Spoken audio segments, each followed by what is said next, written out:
అయ్యో ఏమైందన్నా? ఆ ఇంట్లో పిల్లలు మంచోళ్ళు కాదు. ఆ పిల్ల ఎవరితో లేచిపోయిందట. ఆయన చిన్న బిడ్డే. ఈ రెండో బిడ్డ సంబంధం మాకెందుకని వాళ్ళు ఎత్తగొట్టిళ్ళు.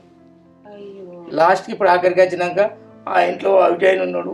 ఆయన లెక్కనే నాకు కూడా పిల్లలు పుడితే ఎట్లా అని మీ మీద పెట్టి పిల్లని సంబంధం వద్దంటారు చెల్లె. నా కొడుకు అంతలో పుట్టుకతో ఇట్లా అయిందా? మధ్యలో అడ్డం పట్టాడు, ఇట్లా అయింది. మంచి సంబంధం వచ్చిందని అనుకున్నాం కాదు. ఎత్తిపోయిన సంబంధం 7 ఏళ్ళకైనా రాదు. ఫస్ట్ సంబంధం వచ్చిందని ఎంతో సంబరపడ్డాం. నా బిడ్డకు మరకే కదా ఇప్పుడు. ఎవరిని ఏమనాలన్నా ఏం దోత్తలే చెల్లె. అటు తమ్ముడు అయిపోయిండు, ఇటు నా బిడ్డ అయిపోయింది. పోయింది ఆగాన పోయింది, మమ్మల్ని ఆగం చేసింది, నలుగుట్ల నాదాం చేసింది. మా మొగాలు అయితే ఎక్కడ పెట్టుకోవాలని అర్థం అవుతలేదు. ఎవరిని ఏమంటవే అన్న అది చేసిన పనికి?